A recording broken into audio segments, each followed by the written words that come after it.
Hello, good morning, and welcome back to Reaper Pro Tips, everybody. With me, your host, Anne, a scratchy puppy in the background. Happy Friday. Disembodied Hands, Quindy, and spiritual assistants, Justin and John. Thank you, Julia. Thanks. 14-month resub. Thank you so much. Thank you for the resub. We appreciate it very much. Just a quick update, Quindy. I didn't even have time to send you this because I just got off the phone with our vet.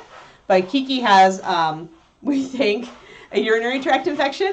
So I have to actually end the stream a little early today. I'll just have to run longer on like Monday or something to make up time because I have to actually take her over to the vet and drop her off so they can try to get a urine sample and do analysis. So, yeah, she just, you can tell. It's actually pretty common in puppies, especially girl puppies, to have UTIs.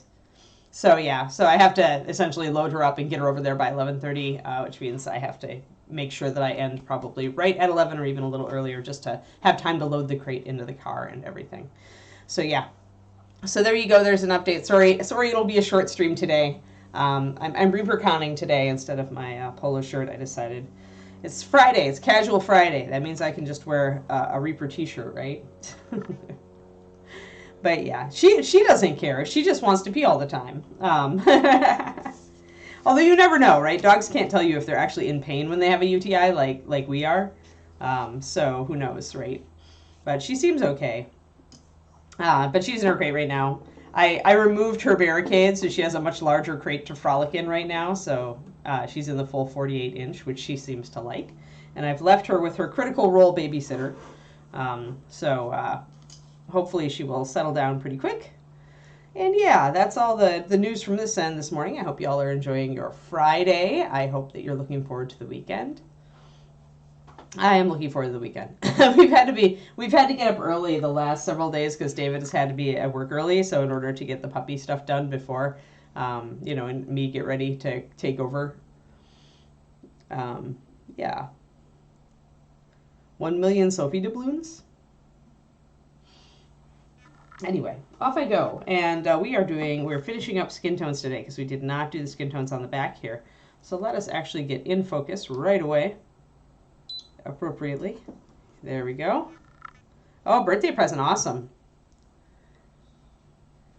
Very cool. Very cool. Desperately need rain. Yeah, pretty much us too. Mood. All right, so let's see here. I need my standard skin tones here with you guys just as a reminder of what we were using to get this nice dark skin tone we've got right here. I'm using ruddy brown, but oxidized brown is what you guys should be using. This is just, I couldn't find my oxidized brown at the last minute, so I was using ruddy, which is very, very close to a clear bright. It used to be a secret clear bright. And then I was actually using just a tiny bit of actual yellow to add to highlights, along with pure white. So, oh, nice T-service, awesome. That's a treat. That's a very good treat. So that's what we're using, pretty much, right there. With the key components being these, if you had to pick a triad. Obviously, they're very different. You've got black, red, yellow, pretty much, if you look at them. But we're doing mixes, so that's how we are getting that to all work. So without further ado, let us mix up our colors and get to it.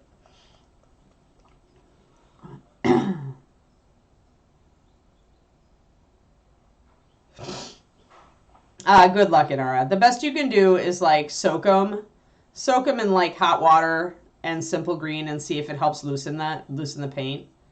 But I mean, I don't use them for a reason, and the reason is that it's impossible to get paint off of them. Like, the best you could do is like I said, really hot water, some simple green, let them soak, give them time, and then get off what you can. But the problem with plastic is that the paint bonds to it so easily that it is literally impossible. I mean, unless you want to spend hours and hours scrubbing with a green scrubby. And if they're fresh, like if they were brand new plastic pellets, you have a better chance because the surface hasn't been abraded yet. And you might, with soaking, be able to peel it up. I've also used like 409, any like you could try using like Method or something. That's a little. You could use any of those cleansers to try to with the hot water to try to get it up. But I don't know. I've never. I mean, the point isn't. You don't necessarily want. The point isn't that you're trying to get to kind of wash the surface. The point is that you're trying to really let it soak in the water to try to soften the paint and bring up that bond between have it kind of slowly get between the paint and the palette surface. I mean, you could try. Yeah, it's the DM response. You're welcome to try. I mean, I've never tried it. Maybe a dishwasher is a miracle thing for this. But the dishwasher isn't going to immerse it. The dishwasher is just going to pummel it with a lot of heat and soap or heat and water. And I don't know if that's what you need or not. So, like I said, give it a try, see if it helps. But you don't want the dishwasher to hit the drying cycle for sure. I mean, you'd never... Okay, so this is the thing with plastic palettes. We have plastic palettes for people to use at Paint Club. You don't throw them out. You get as much paint off easily as you can, and then you just put them out dirty and explain to people this is what happens to plastic palettes. Maybe it will save somebody from buying one and wasting $2. I mean, because if it's like a paint intake, then you just give them the dirty palettes. I mean, and explain to them, if you want a palette that comes clean every time, you can invest in a porcelain. But for something that is just a paint thing or a paint day that's informal, there's, I mean, it is what it is. Yeah. Yeah, I wouldn't throw them out. I'd just have them reuse it, especially for kids. Kids aren't going to really care. This is why Reaper never went to plastic palettes for our events or our classes where we just use the plate, and you can just use the plate as a palette or you can use it as a wet palette. But the plate is just easier and cheaper than wrecking a plastic palette every time, I hate to say it, but it really is that bad, in my opinion. Alrighty, so mixing up our colors, we have 4:1 ebony flesh to oxide. In my case, ruddy. Yeah, exactly. The kids are good with we reuse these, exactly. And once the paint is bonded on there, it's not like them putting more paint on it is going to bring it up, so. Yeah, many layers of dried paint. Yep, exactly, Agent Marvel. It's just it's the function of the beast. It's just the way it works. All right. And then 3:1 ruddy flesh and oxide. Let's get this on the camera here.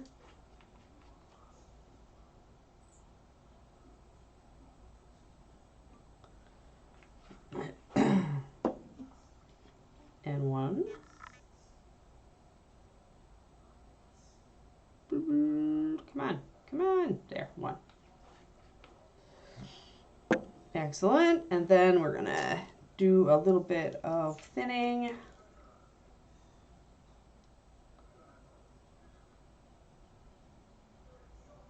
All right. Oh, I have to turn. Sorry. I had my phone on I didn't have it on silent because I had to wait for the vet's call back. So.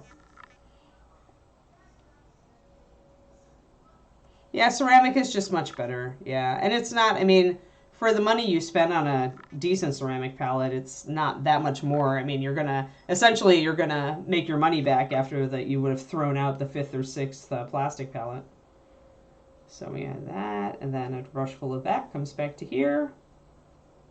And a brush full of that comes forward to here. And we end up with about where we were. And then I've got to mix up my rogue shadow. And then we make our next 2 highlights. Yeah, I'm hoping to finish all of the skin highlights for this guy today. Once again, we'll be ending a little bit early because I have to take my puppy to the vet, and it's the only time I could slip her in. Right, $0 budget, understood. Well, and it doesn't make sense. For a paint and take, honestly, in our, I don't think it even makes sense to go ceramic. Most of the time you've got kids and people who don't really I I hate to say this, but know to respect the materials yet, right? And so, I mean, it just makes sense to use something that is literally just like throw away and just like reuse until it's like totally globbed up and then throw it away. I mean, yeah. Especially if you can get that kind of thing donated. Okay, 2 brushes. Now we've got to do some serious mixing. So we're taking 2 brushes of this. 2 big brushes, which equates to 2 big drops.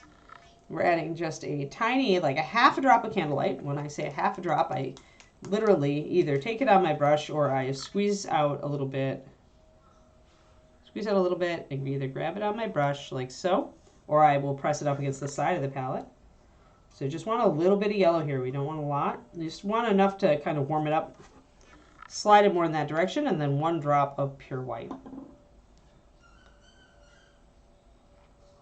Yeah, I mean, you just have a lot of cleanup at that point, and you've also got the risk of breakage if you're dealing with kids. So just accidentally flipping something onto the floor. There we are. Let's see if that's golden enough. I feel like that's actually a little pasty. I feel like I need a little more yellow on that. Maybe even a little bit more ruddy flesh. So sometimes you will lose a little bit of your saturation and you'll want to pop a little bit back in there. It's easy to get a little bit of a bigger drop of white than you were expecting. So this is why it's useful to have the swatches, which I did last time, you remember, and I wrote all my ratios down. But I also now have the means to directly compare this mix to the swatch, and I can see that this has gotten a little bit more washed out than the swatch, so I want to reintroduce a little bit more of that yellow tone. And in this case, it's probably want to use Ruddy Flesh. I might also shift and use a tiny bit more of my Candlelight Yellow. But that's why these swatches and cards that I keep are so very useful. Tiny bit. You don't want your skin tones to be like, unless you're doing something like really, really stylized, you don't want really, really yellow highlights. You gotta like just give a little bit of warmth and then back off. I think that's close. I'm gonna swatch that and see how close it is. So essentially I'll take my previous card and I'll grab a little bit of my new mix and I'm gonna paint it just a little drop. Oh, and I just realized I forgot my glasses in the other room. One second. So we'll paint that on there and then I'll let it dry. I'll grab my glasses and come back and we'll see how it is.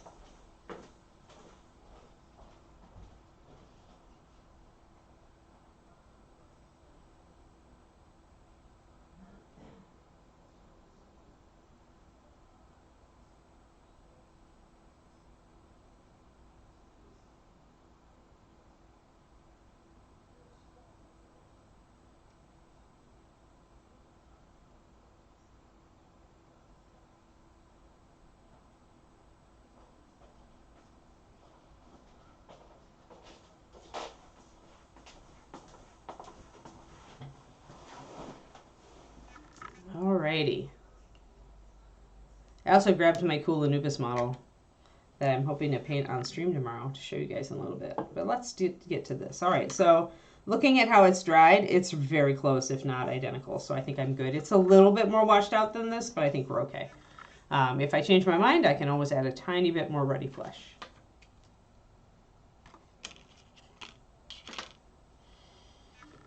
Zoom out a little bit. There's my colors for now. I also mixed originally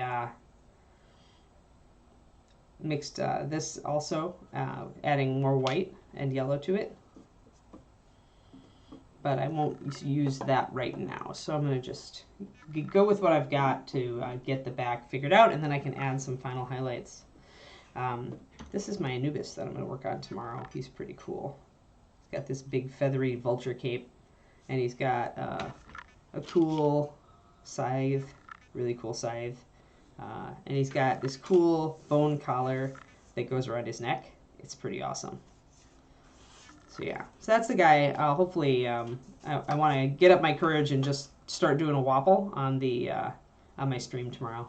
Just throw a bunch of paint on the wet palette and just go for it. But in order for that to happen, I need some... Yeah, it's cool. He's Hera models, Hera models. David bought him for me to make me feel better when I was sick. Yeah, it's a really cool fig. I love this bone collar. It honestly is my favorite part of the whole model. I can't wait to paint it. So I'm going to try to put on a really quick shaded base coat on him. I don't have the clearest concept in my head for what colors I want him on him yet, but I kind of do, so I'm just going to run with it. A Wapple base coat, Kodiak. So James Wapple, Wapelius on Twitch, one of the painters who regularly comes to ReaperCon. He does a very speed base coat approach where he pretty much just throws paint at the model and tries to get down like basic kind of colors, a blended color base coat. Everything is kind of blended together. Everything is very organic, and it is very, very fast. So I'm going to try to do that on Anubis and hope I don't want to shoot myself afterwards. So we'll see how it works out. It is, I've just lately, Kodiak, I've been very frustrated with how slowly I paint. And this happens when I get a bunch of really beautiful models and I'm like, dang it. And then I get another one and then I get another one and I haven't finished the one I was on. And yeah, it gets really frustrating for me. So I thought I would actually try to do a very speed base coat on Anubis. Big brush, wet palette, lots of blending, super fast. Try to essentially get a base coat on the whole model. A messy base coat, but a base coat. And then, having gotten like the basics down, I'll be able to go back in and fine tune it. Yeah.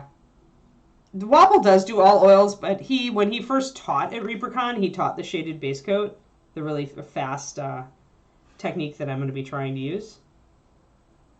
But yeah, he does oils now, I think, just because he's gotten into his zone with them where he's really good at them, and people are asking for those, I think, for his commissions more than anything. He's one of the only people really painting heavily with oils in the hobby right now. But yeah, thanks for the shout out. You definitely want to follow James. He does a lot. Like, he is super fast and crazy good because he spent a couple decades doing 2D art before he flipped over to mini painting and became a genius over here. And so he has serious art chops, and it's just a miracle sometimes what that guy pulls off. James is wicked good. Wicked good.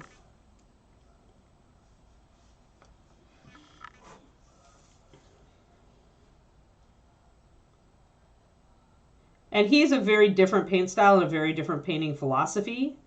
He uses synthetic brushes for one, although with oils I can't really blame him. Heavily into synthetics. But yeah, it's always good to like learn from people who have very different philosophies. So if you've been mostly watching me, then go over and watch James because we're very, very different. And James, like I said, is on a lot. So if you're looking for stuff to watch, there's a lot of people who become oil fans because of James. A lot of people. I mean, I thought about picking it back up because of James. Just because, you know, he makes it accessible. Like, he makes you realize that you can pull it off on miniatures.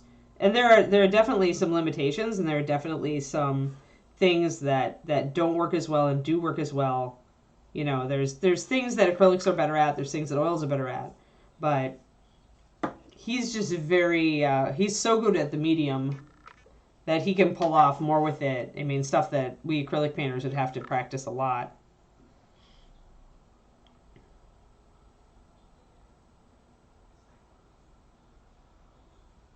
Yeah, we're going to be doing the mouseling in a very different style because I'm going to be doing a lighting effect on him. So he's going to be painted like a lot of hymns in kind of twilight. Like, we're going to do a twilight base coat on him first, just like in all blue grays and maybe some greenish. We'll see. But very low light approach on the whole mouseling, and then we're going to come and bring the light in.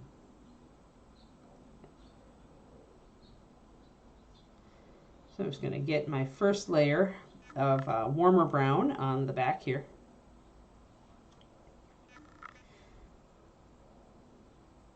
But yeah, I'm definitely looking to break break my mold a little bit lately. I want to paint faster. I want to paint, at least want to get, I don't mind being meticulous in later stages because I do love my fine detail work and I love getting tight on detail, and that takes time. But at the same time, I'm getting impatient with, I feel like I take too long on the early stages of the model, so I'm going to try James's technique and see if I enjoy it on the Anubis. And there's some models that I'm not sure I would do it on, but then we'll see. We'll see.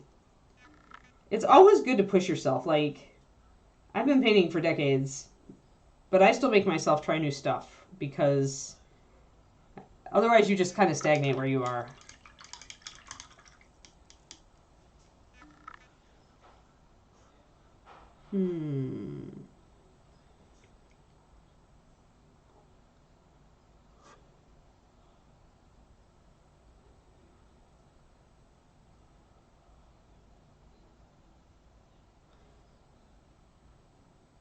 So Puppy was really not liking her crate lately, and she's been fighting not to want to go into it, so I had to redo her the crate philosophy last night. So I opened it up and made it bigger inside and started running her critical role again for her, which I had stopped doing for a while.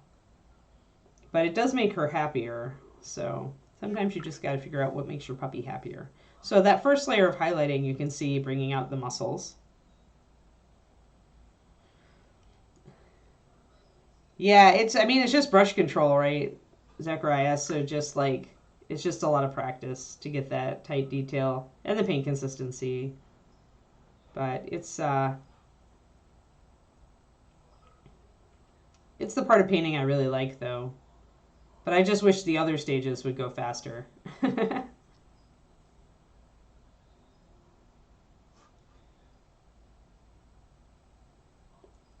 And sometimes I feel like I'm just like, I'll start a model and I'll have spent so much time on it, I get bored with it. And I feel like if I can speed up my process just a little bit on the opening stages, I'll get to the fun part of the model while I'm still enthused about it. I feel like that's my biggest malfunction. And part of that too wasn't my fault necessarily. It was just having the puppy, right? For the last 6 weeks, we've had total schedule disruption and we haven't been able to do a lot. Like, I haven't been able to paint it all in the evenings. Like, last night was one of the first nights when I put together Anubis here.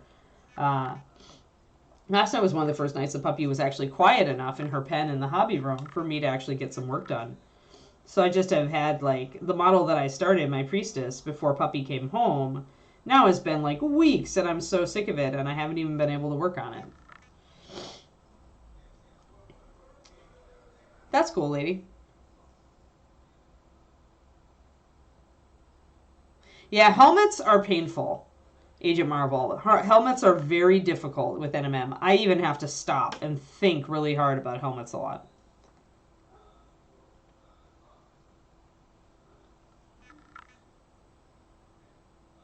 Yeah, I find it very instructive to try other people's styles, even if your insides rebel. Like, I tried Sergio's style when I took his class, and I hated it at the time, but I'm glad I did it, and now I have that, potentially to that style. And in the future, if I try it, I might actually enjoy it, right? So sometimes the style you try will be very antithetical to your own, and it won't really jive with you at all. And that doesn't mean it was a waste of time, because you inevitably still take something away from that experience.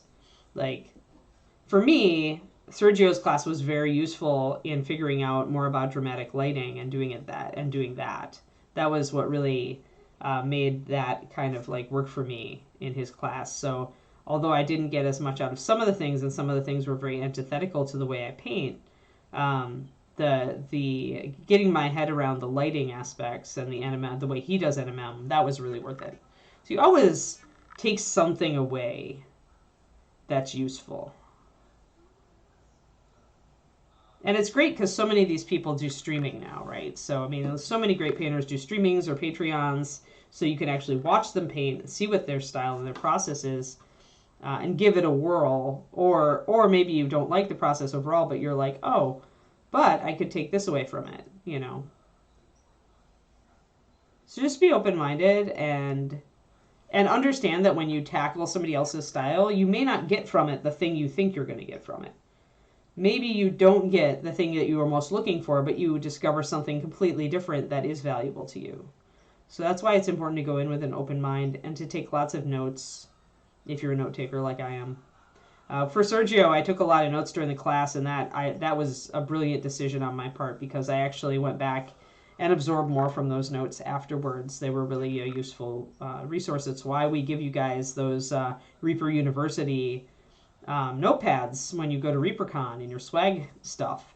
It's because it's just so freaking useful. Even if you think you're going to remember everything, you won't. And so taking notes on key things that the instructor says that resonate with you really can help you later as you're trying to remember all that stuff, especially if you're taking a lot of classes.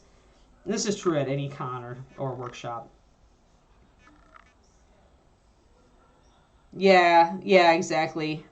Yeah, I'm finally, Pupper is slowly getting better. In the evenings, she's learning that evening is settle down and chew a bone time while we paint or hobby or play video games or whatever. So Pupper's getting a little better on that. But yeah, it's huge schedule disruption, plus my health has just been. And now I'm finally feeling like I'm getting back to kind of normal, guys. I feel like almost 100% in today. I feel like it's a thing. So it's getting there. It's getting there. I have a mold line that I totally missed. How did I miss that mold line? It looks like I got it, but I didn't get all of it. It's on that thumb. Do I have my knife in here, or do I have it in the other? Of course I have it in the other room. Grr. Oh, well, I'll get it later. Thanks, Quindy. Yeah, and the key there is to take a break and step away from the mini, Kodiak. It's very easy to burn yourself out on part of the model in this hobby because it takes so much concentration. 3 hours is too long for almost anybody. So what I would do, and what I do often, if I'm trying something new, is I'll do an hour, maybe an hour and a half. But an hour and a half is my limit. It's my stop and take a break time. And I'll set a timer if I have to. Back in the days when I was trying to kind of establish this habit, I did set a timer, so I got used to how long that hour and a half was. By the end of an hour and a half working on this hobby, I am typically a bit blown out. So I'll step away and I'll make some tea, or I'll, maybe I'll read a chapter of my book. I'll get my brain away from the model, step away from the model literally or figuratively, and then I'll go back to it. And usually that helps because it'll give me fresh eyes for what I'm doing. So a lot of people do this. They'll try to just power through a project, especially something if they're working on something new. And sometimes you just get really into it, right? You forget. But it's really valuable to take a break in there. Step away. Yeah, that's a good one too, Inara. Yeah, or a playlist, like if you got a playlist or a podcast on your phone that goes for like 45 minutes or an hour. Because, reminding yourself to stop and stretch and, take a mental break, give yourself a refresh, and then you can go back at it and it won't, frustrate you as much. It's really important.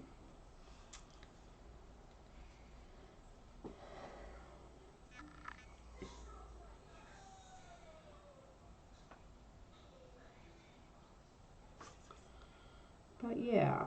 So just some thoughts for as you are getting into the hobby, because it's totally, you can totally burn out on a mini super fast if you push yourself too hard on it, especially if it's challenging.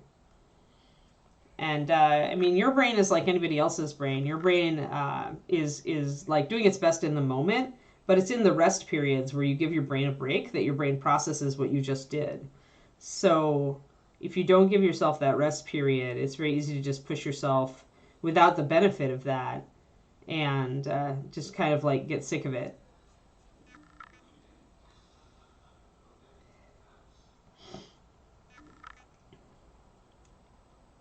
So yeah, I highly recommend taking breaks.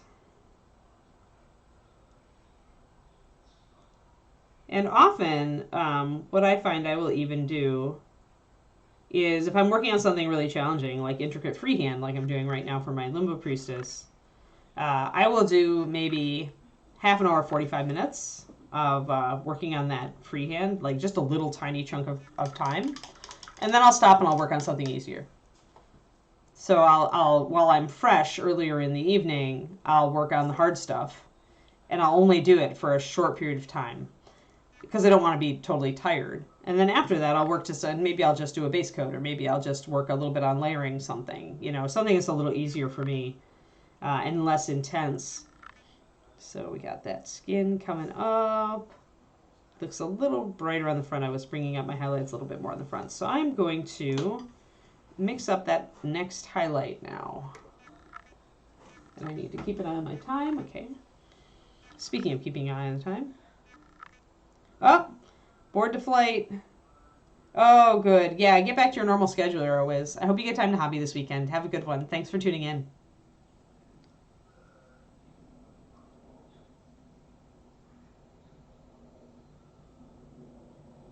Yeah.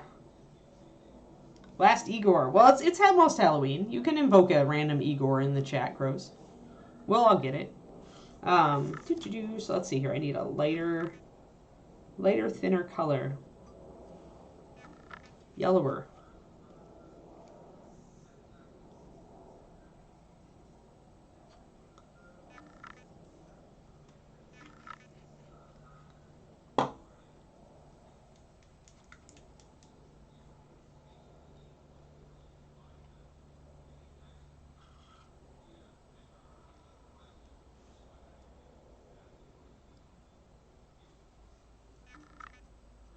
There we go. It's a good lighter tone. I like that. I'm going to put a lot of water in it, though, because it's got pure white in it. If I really want it to go nicely, I need to thin it pretty extremely.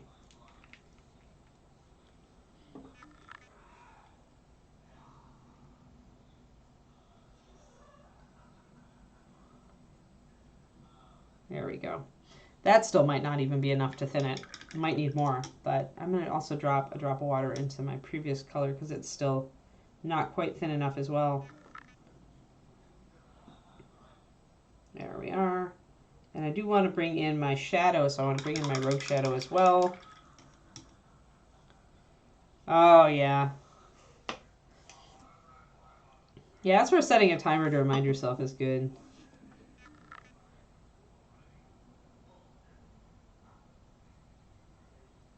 Speaking of things that make us forget to actually get up and stretch and be healthy, World of Warcraft's new expansion drop date was announced, apparently.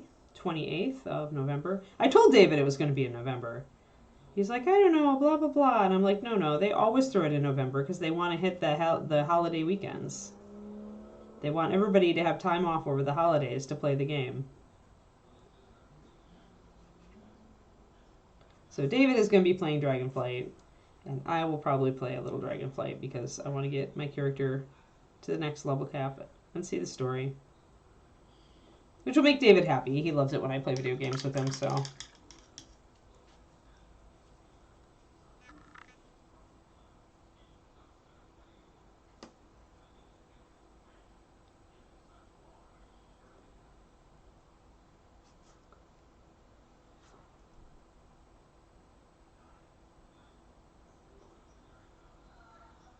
It'll be good to do something with my guy again. Because I mean, David is into WoW and I'm not, and, but it's nice to be able to spend time with him and he enjoys it. More time. I think that the video game, honestly, is good too.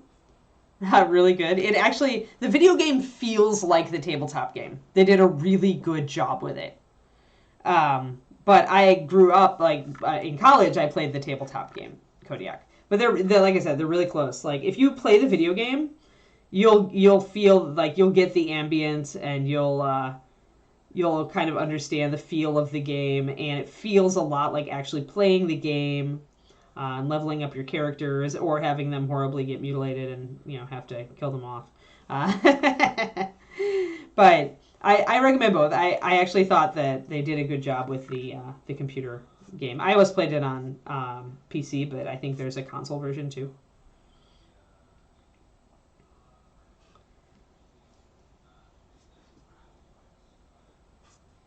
In fact, now that I'm talking about it, I want to play it again. There's nothing better than like actually succeeding in leveling up a character to be a real broken powerhouse of a thing. They are not selling it again soon. No, Kodiak. What I was talking about is Cursed City, which is a Warhammer Quest game where the feel of the miniatures and the feel of the quests and everything is very Mordheim. But it's Warhammer Quest. It's a totally different game. Yeah. So I'm going to be grabbing a copy of Cursed City. It goes on pre-order on Saturday.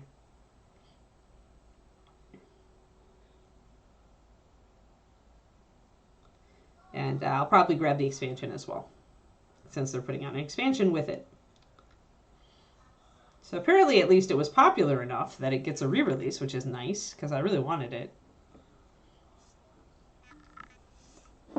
Yeah, you can find, if you go on Amazon, you'll find Cursed City that's currently up for more than retail price, and you can see the miniatures and stuff. But essentially it's a very kind of macabre feel, a very Ravenloft kind of feel, if you're familiar with D&D, old D&D. It's like lots of twisted and like goblin-esque little things and a very horror feel to it. It's very cool. I always liked it. If you're familiar with John Blanche's artwork, it was he did all the art for Mordheim in the book. But yeah, it was a fan favorite back in the day, and I doubt they'll ever bring Mordheim back itself, although if they did do a new edition with an updated rule system and leveling system, that would be freaking, I would buy that in 2 flat seconds. And new miniatures, like, oh my gosh. Like, yeah, do that. Games Workshop, do that. Consider this. Although probably they're happy with their Warhammer Underworlds, what they've going on right now, so. Yeah.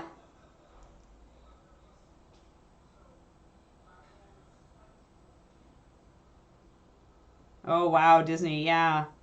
Oh yeah, the storms, yep. Yeah, I haven't touched base with my friend whose house was in the path of that. I really hope they're okay. I know they're okay, but I hope that their house is okay. And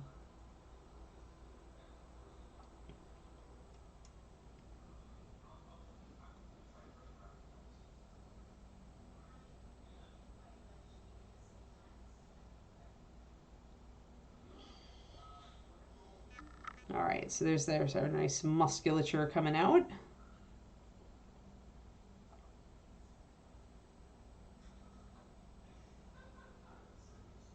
Ah, yeah, ghoulie bags. Yeah, that's right. I need a ghoulie bag as well. Just because, not like I need the candy, but you know, it's the principle of the thing. Hey, we'll have a puppy to meet trick-or-treaters this year. That'll be fun for her. Maybe not fun for them.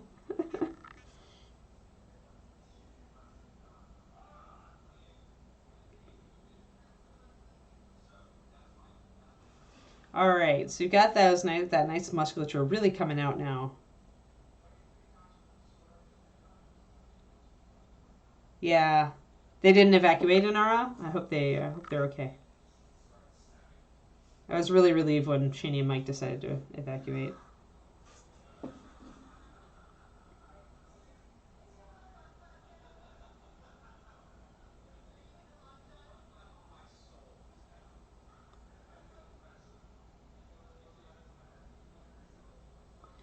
So just a little bit, I want the chest area to really come up. His head, unfortunately, is tilted down a little bit, and that makes it very hard. This is part of why I decided to go with white hair on the face, around the face, because it would help to bring out the highlights just a little bit more. Just otherwise quite difficult. We get a bit of it. It's not too bad, but...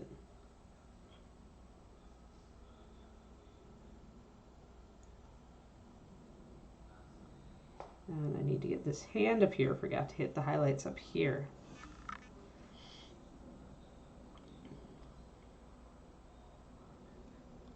Oh, funny. Yeah, I do not believe in dressing up my dogs. Like, for one thing, I'll tell you, I saw a shark costume for Kiki that was perfect, but she would totally eat it. Like, she would totally eat it. So there's just no way I was going to spend a ton of money on a doggy shark costume. when I know that my puppy is going to devour it. But yeah, she's totally a shark, so.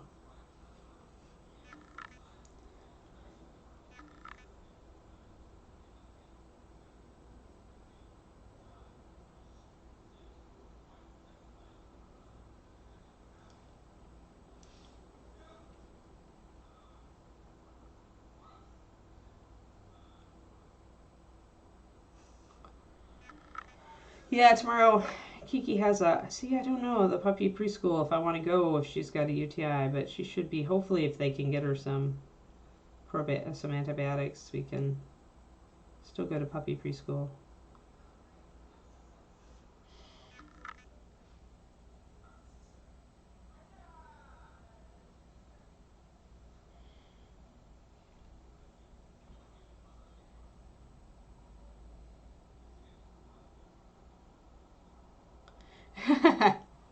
Kiki's just a puppy. She's going to eat it because she's a puppy, and she's like, this must be a toy, because everything else we give her is a toy. So, you know, a costume equals toy. That's why it's just not, like, doesn't make sense.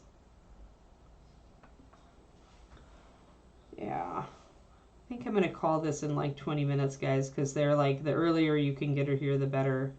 Because the doc's going to want to take lunch. We don't want to keep her, you know, too long. And yeah, so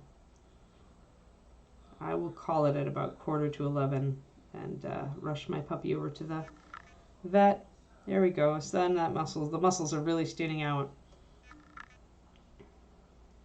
And the key here is dark shadows and bright highlights, and the contrast between that gives you that ripped look.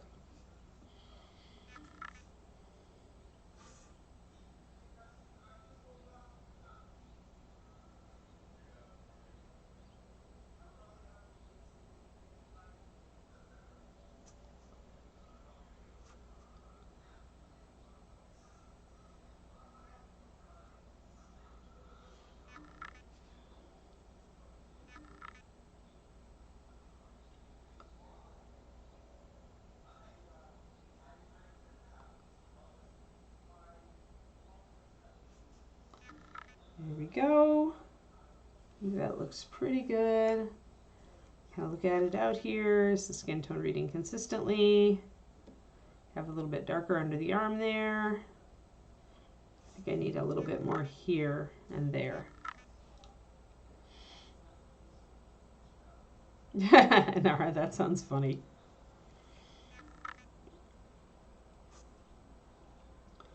The things our animals tolerate from us.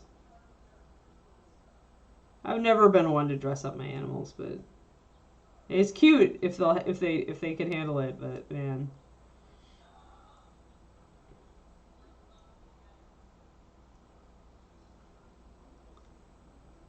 Blazy probably would have let me do it if I'd ever tried. She would have. Kiri's daughter. Blazy was the perfect dog. She was the long-suffering princess dog. She probably would have been like, I guess, I suppose, mother, if you must. There we go. So with this highest highlight, I'm not doing much more than tiny touches of it. I don't want a lot. I just want a little bit.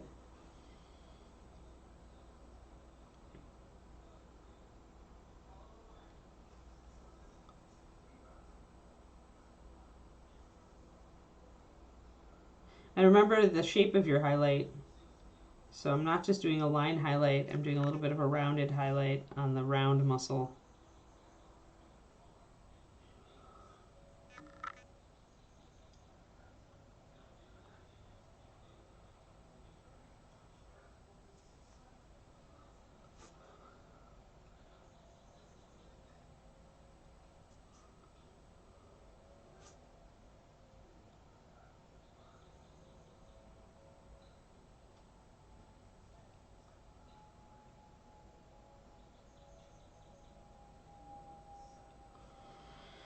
Alrighty, I think we're looking pretty good.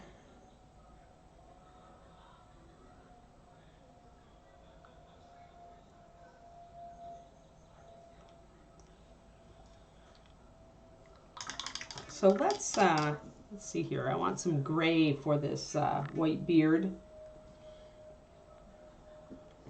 probably start with cloudy, and I'm going to add some blue to it. I think I'll add some Akata blue, kind of a paler blue-gray. Get some of that complementary color coming in. Also, since he's air, we'll get that cloud look coming in.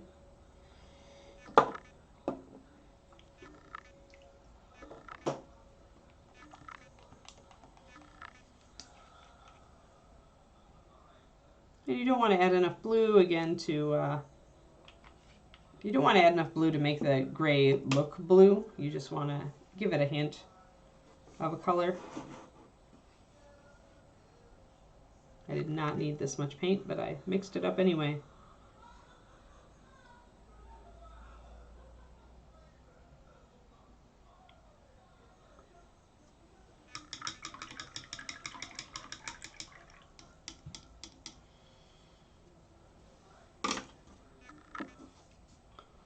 So let's see how this looks for a base. He's got all this hair coming out on this side. It's a little bit lighter than our bones base. That's all right.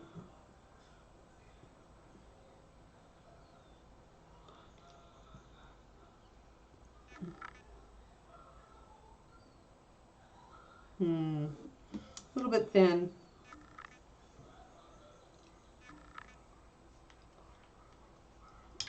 Going to transfer some of my mix over to another well. Sometimes when you've thinned it and you really need to thicken it up, it's just better to transfer a little bit to a new well and add another drop of paint. And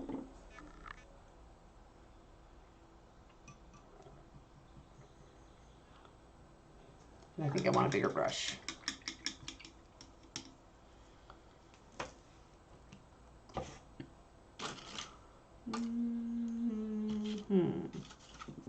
Ah.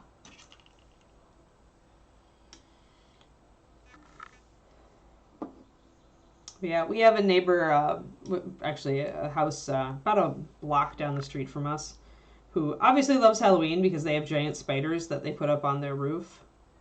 But this past year, I'm not sure if they just didn't give a crap or if something happened and they just just didn't have the oomph or didn't have the whatever, but they kept their spiders up year round. So they always had giant spiders crawling on the front and top of their house. And the one that was kind of creeping down over their front door, they kept just changing up seasonally. So in May, it was wearing a graduation cap. So I'm not sure what happened there, where if they maybe just decided to heck with this, we're just leaving the spiders up all year, or, screw you pandemic, or, I don't know if it was what it was, but they kept their spiders up all year, and their spiders were always seasonal. So there were 4th of July spiders too. It was pretty awesome because it was like, really? But then it was like, well, at least you're owning it.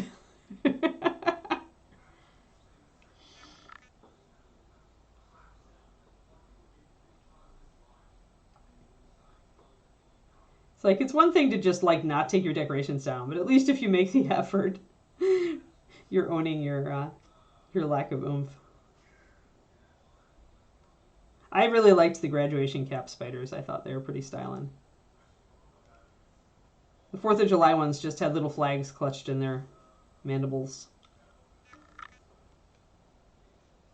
Yeah, a lot of people keep their Christmas lights up. Actually, there's somebody already had their Christmas lights on the other night.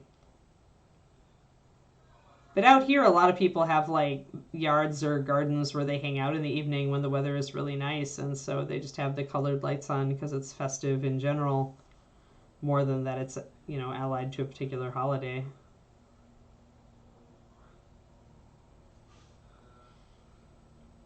We took ours down, so we'll put ours back up. But we have icicle lights, so ours are definitely wintry. We don't just have colored.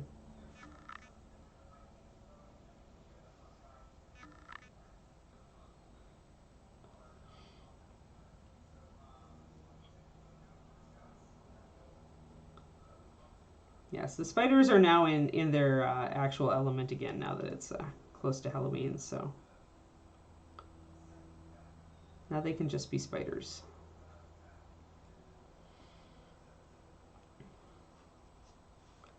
And there's more hair.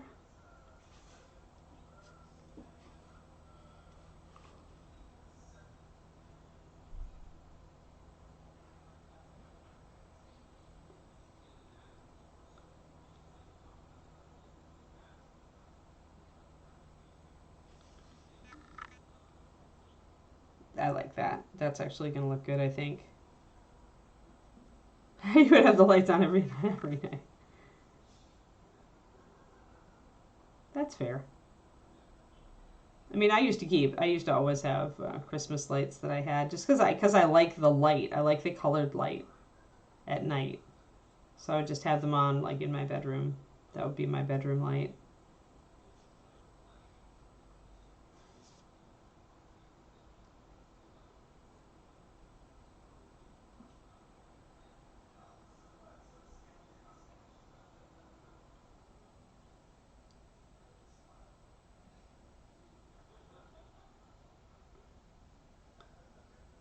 Oh, what's our time?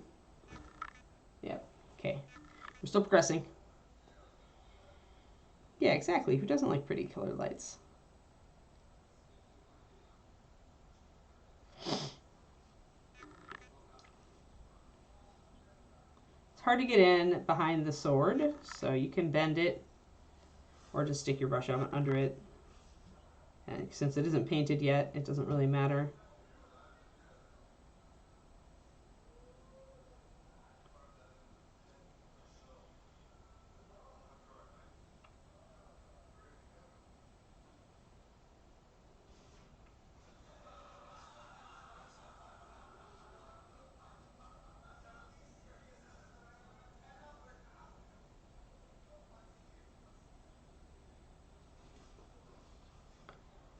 Alrighty. So the first thing, I may have a slight concern that that blue is going to be too pale, but we'll find out when we start applying white to it. Firstly, I'm just going to go over this, make sure I've got all the little pieces. Oh, I need his eyebrows.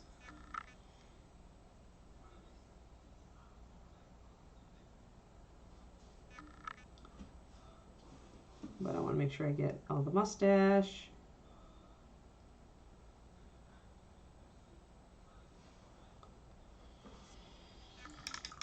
I'm going to get a smaller brush to do the eyebrows.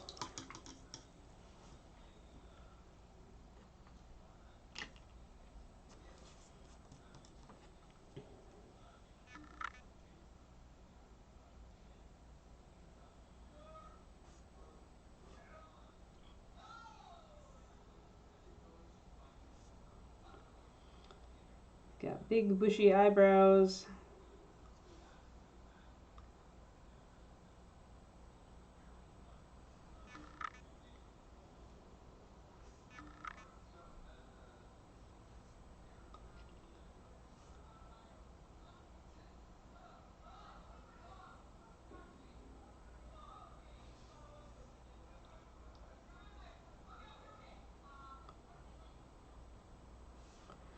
There we go. Starting to bring all that out.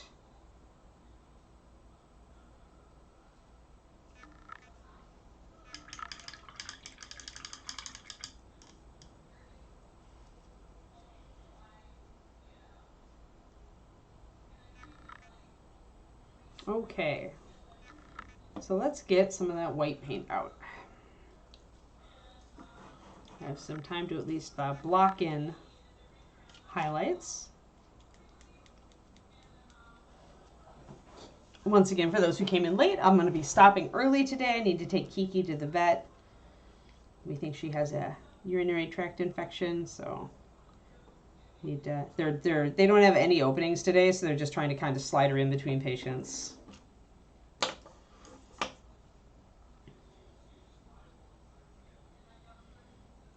Which is nice that they'll do that if you're willing to drop your dog off. So Keeks gets to go and have a slight adventure at the vet today.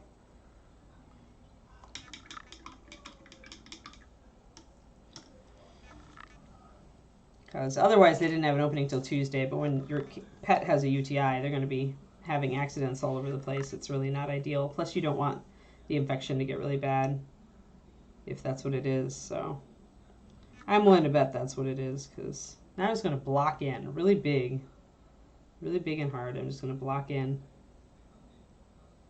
white, and I'm going to come back in and grab some of my blue-gray, kind of blend it.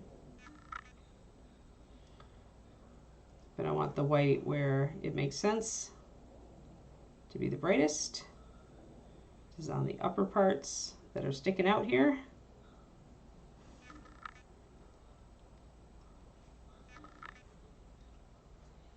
Still have a lot of wet paint back here, so I'm probably going to hold off on the back of the head.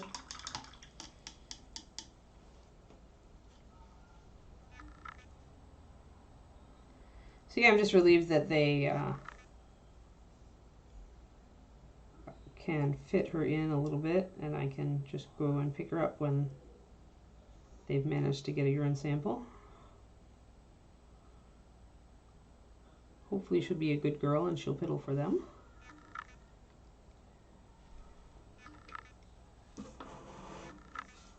So really just kind of wanted to block in some highlights here.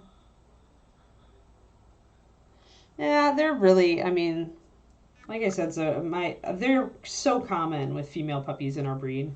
Like 2 out of 3 of the female puppies I've had that are Shilohs have had a UTI when they were younger. So it is what it is.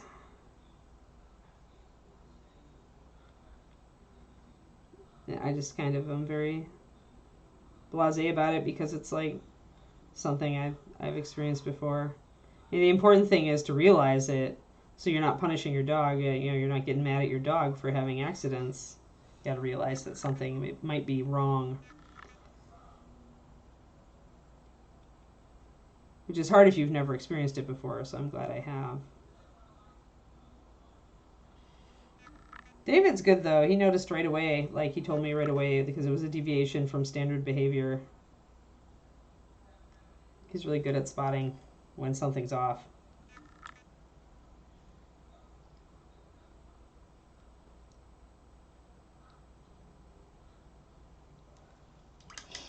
Yeah, Kidney Stone's very different. Yeah, obviously. She's just a baby, so those are very unlikely.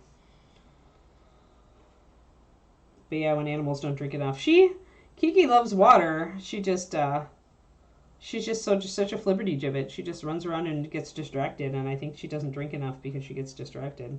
And I can't put water in her crate because it would be a swimming pool in no time. So that's the problem with baby puppies, is they just want to play in everything, including their water dish. And then they run around and forget to actually drink. So we get that cloudy hair going on here.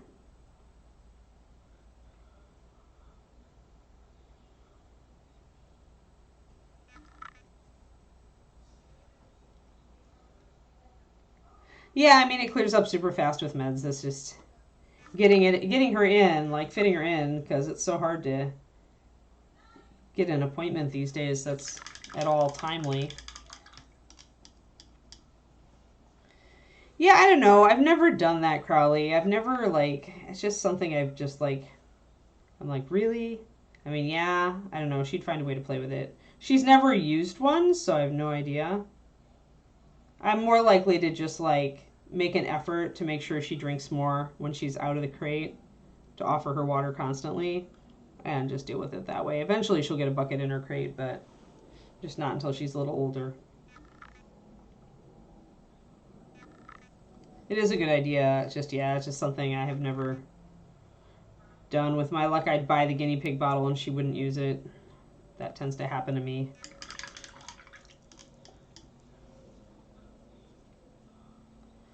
Interesting. Yeah, I was kind of thinking about wondering if cranberry would actually work with the dogs. I guess it makes sense. As long as it doesn't adversely affect their guts or anything. It does adversely affect my guts, so I cannot take it.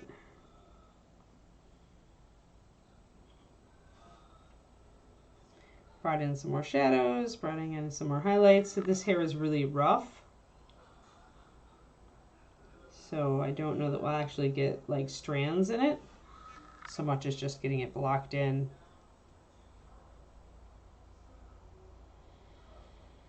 No, it's using the Bones Skin Colors plus Oxidized Brown trash. So Ebony Flesh, Ruddy Flesh, and then I'm using Ruddy Brown because I've totally lost my Oxidized Brown, but same color pretty much. So Oxidized Brown here, and these, and it's just mixes. If you watch the VOD, you will find out the mixes. But mostly it's me mixing a little bit of that oxidized brown into the two bones colors to kind of bring them closer together and minimize any green shift that you might get. Yeah, it's the bones. It's the bones colors. It just has a bit of oxidized brown in it. Ebony oxidized brown 4-to-1, and then ruddy flesh oxide brown 3-to-1, and then you take a brush full of this, mix it into that, and a brush full of that, and mix it into this, and you get those. And then it's just adding more yellow and white, which is what I do to every skin color if I'm bringing it up in a warm kind of way.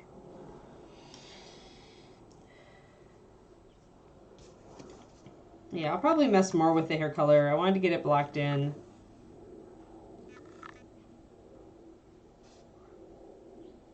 It is a very, the hair is very, very roughly sculpted, so I probably won't be able to really do any cool, like, strands or anything. I'm just going to have to kind of paint it.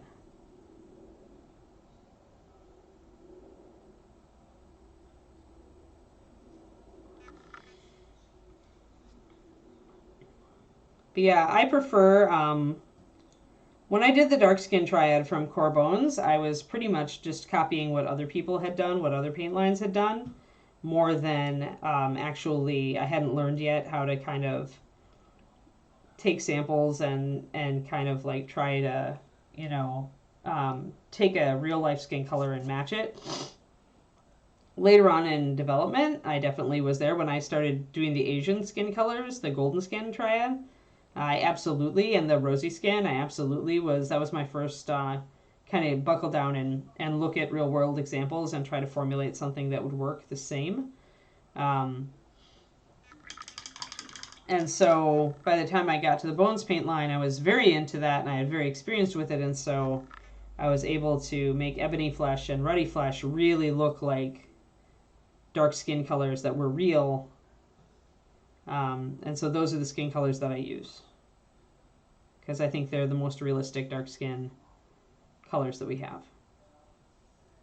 For this model, I wanted to warm it up a bit and go a bit more reddish with it, which is why I'm introducing the oxidized brown.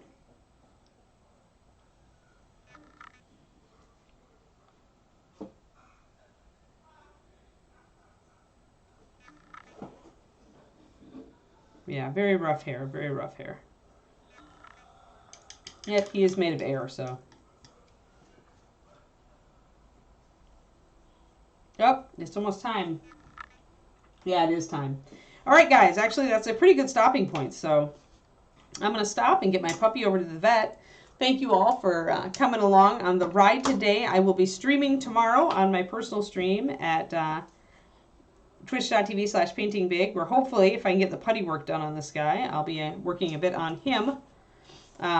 Yeah, there's my socials. They're my stuff. I've got a Patreon, patreon.com/paintingbig. Come on over and take a look. Stretch. I have to stretch my back before I load that crate into the car. Thanks, everybody. Thanks for the good luck to Kiki. And yeah, I'll be on tomorrow at 3:30 p.m. USA Central Time on my own channel. Okay. Have a good one, guys. I'll talk to you tomorrow, hopefully. Bye-bye.